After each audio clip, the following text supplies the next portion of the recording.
Hey everybody, and welcome to Kara's Book Corner. Today I'm going to be reviewing The Red Queen by Victoria Aveyard. Hopefully you can see that. This book has been out for I think probably like 4 or 5 years. I have read this in the past, but I just recently reread it because the fourth book, War Storm, in the series just came out, which is supposed to be the final book in this series. So I really wanted to reread them and complete this series. So far, before I reread all of them, I had actually only read the first 2 in the series. So I had not read the third or the fourth book, and since the fourth book was now out, I figured why not give it a go. So I will be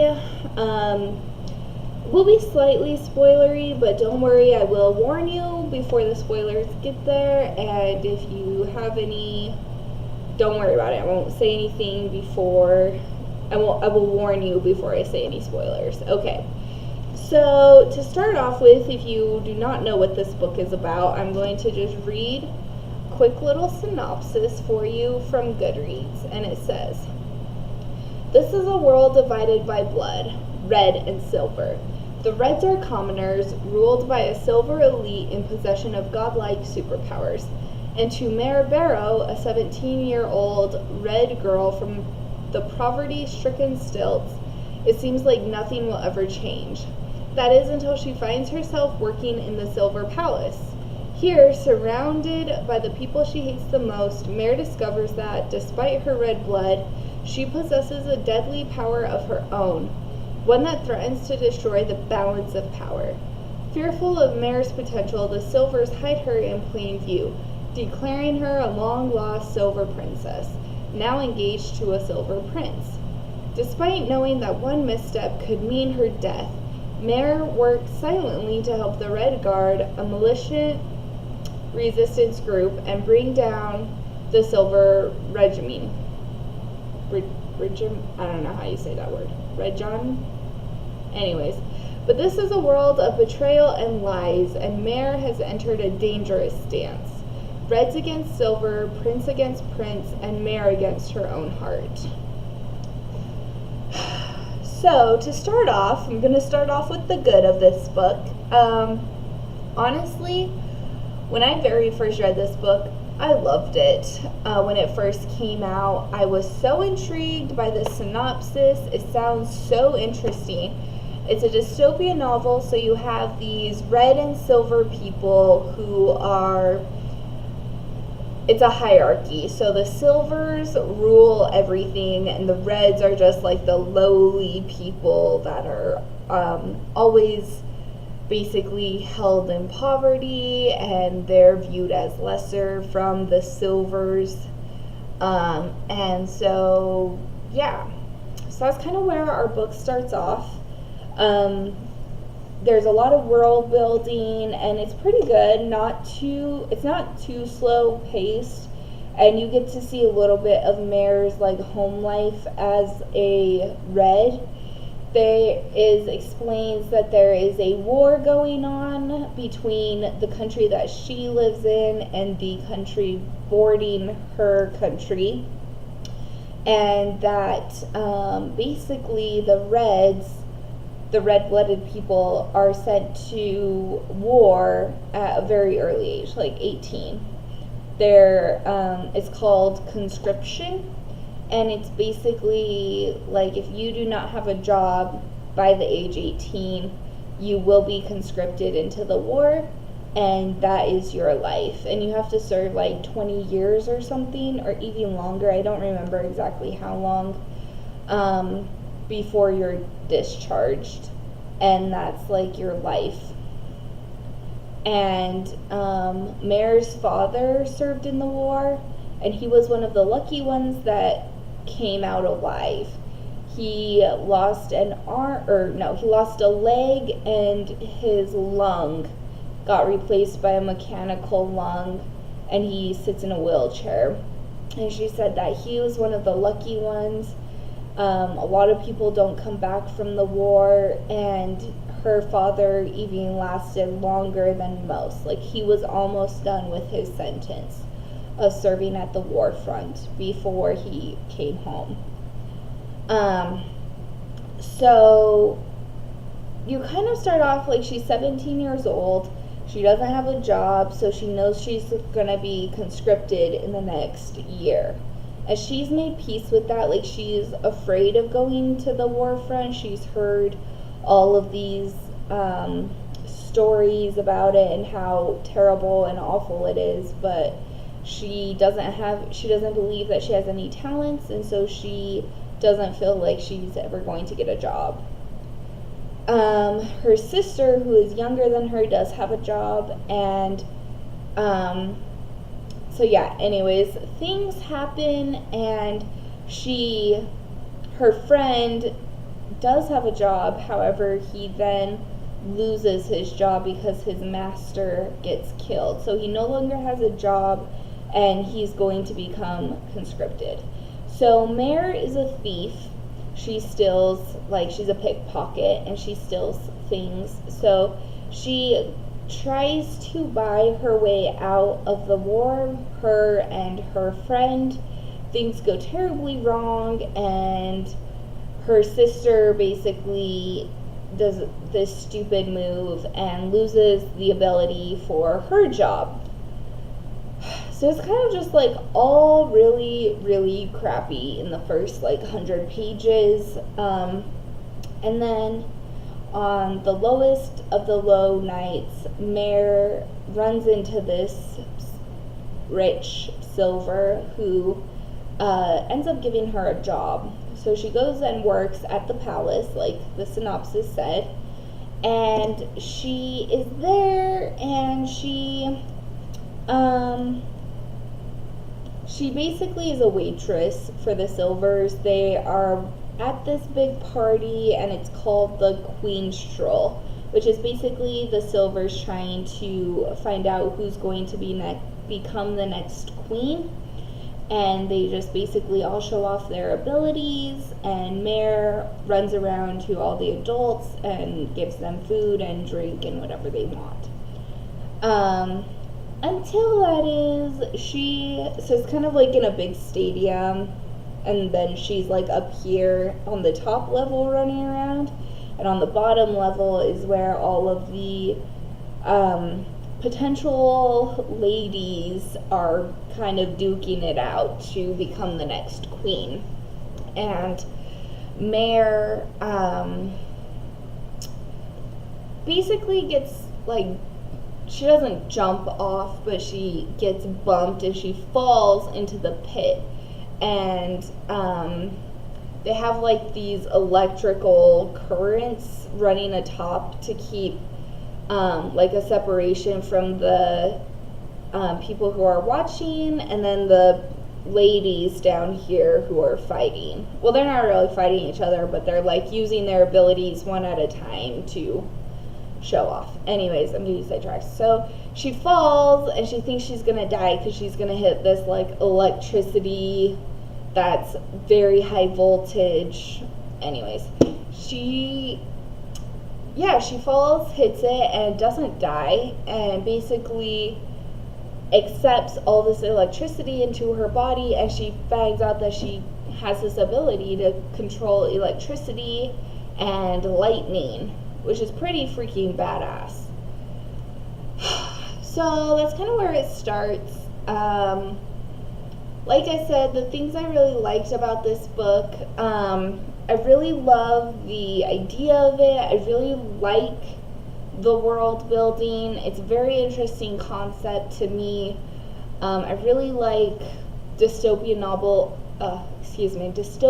novels where people have abilities and stuff like that. So I was instantly drawn to this book. Issues that I have with this book. The author italicizes like every other word, and that's a drastic like thing, but like here, let's see if you can see that. Not really. I was hoping you can. So like right here. Let's see if I can find one that's a little, okay. Right here. Is it gonna focus? No. Anyway, so I'll just read like a little thing. My face falls, remembering what Cal explained in the throne room. You are their champion, a silver raised red. They want to use me to stop a rebellion somehow. Like, that's how I read it in my head. Like, she italicizes so many things that just are so stupid. Like, it doesn't really make sense. Like, she italicizes things, both like phrases, dialogue, descriptions, like really there's no rhyme or reason to what the author italicizes, and so for that reason it really bothered me, and it got to the point where I would read something and, you know, if it was italicized, in my mind, if you're italicizing something, it means something. Like, it's, you will have an influx of, like, your voice is different, you have more, like, meaning to that, or it's just something important that you need to know, stuff like this. But it got to the point where I was, like, over dramatic, like, making it even more so in my head. Like, I would read it like, you are their champion, a silver raised red. Like, it got to the point where I was reading it myself and I was distracting myself because I just felt like it was so ridiculous how much she italicized. So that got really annoying. Also, the author repeats a lot of phrases, and I get that they're important. However, I got very annoyed with them by the end, such as I put my little tabbies, all of the blue right here is one phrase that she repeats over and over and over again. It's like once every 50 pages. So she starts it like right here, I think it's the first time. On page 225. And then she repeats it at least once every 50 pages. Like, it drove me nuts. I hated it. So the phrase, if you care to know, is anyone can betray anyone, which is, betrayal is a big, like, concept in this book, and I understand that, but I don't feel like you need to shove it at me every second. Like, I get it. People betray each other. Like, everyone is stabbing everyone in the back in this book. Like, I get it. You don't need to keep saying it. The other thing that she says a lot is rise red as the dawn, which is the phrasing of the rebellion, because there's this whole rebellion going on from a group of red-blooded people, and that's their catchphrase, like, rise red as the dawn. Again, you don't need to shove it down my throat. That one didn't bother me quite as badly as anyone can betray anyone. However, it still was a lot. Okay, let's move on, because I could talk about that all day. But let's talk about the love triangle in this series, because what makes a young adult book better than a love triangle? Between two brothers, no less. Let's do that. Okay, so yes, there's a lovely little love triangle going on between Mare and the two princes. So once her silver abilities come out, and the silvers try to hide her because they don't want everyone knowing that red-blooded people have abilities, or have the ability to have abilities. They find out later that it is a genetics thing, so some reds do have abilities and some reds don't. It's an evolution, and so yeah. So once the silvers find out that Mare has a red-blooded ability, they paint her up to make her look like a silver, and she becomes engaged to the second born prince, Maven. Oh, Maven. I was never a fan of Maven, even in the first book. I know a lot of people are, and a lot of, like, Goodreads reviews, a lot of people are like, I only read the third book because of Maven, blah, blah, blah. I didn't like Maven. I've never liked Maven. I will never like Maven. He's just one of those, like, tortured soul characters that is just, everything happens to him, and he's the second born, overlooked prince. Sad me, poor Maven. Like, I did not like him. I liked Cal a lot better. I was definitely Team Cal, who is the firstborn prince. He is to be king, and he gets engaged to Evangeline. Anyways, I just really had a hard time with the love triangle, like I feel everyone should, but especially when it's between two brothers. Like, that's just not okay to me. Really didn't like it, didn't appreciate it, and I just had a real problem with it. I want to read a few quotes from the book because there are some very interesting things I think that happen in it. So there's one that none of these are really spoilery, so you don't need to worry about it, but it says, "You're a silver, you should hate the Scarlet Guard and me. The Scarlet Guard is the rebellion. Thinking all silvers are evil is just as wrong as thinking all reds are inferior." Good, yes. That is very true, and something that Mare struggles with, like, this entire book series. Hate it. Okay, next one is, let's see. Oh, that one is not, okay.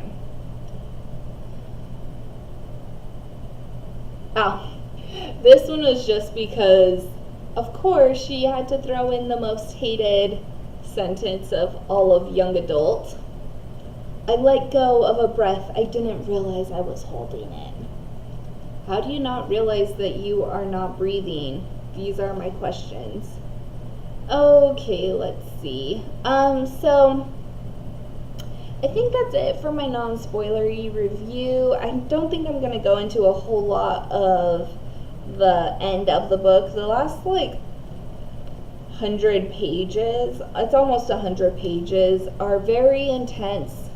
It does really keep going. There was a lot of good twists and turns in this book series, so that was exciting and fun, but overall I gave it a 4 because I did really like the idea of the story. And I want it to be better, so I keep, like, giving it a high rating, even though inside I feel like it's more of a 3.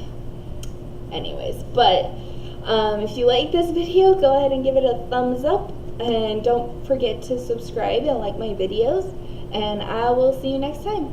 Bye!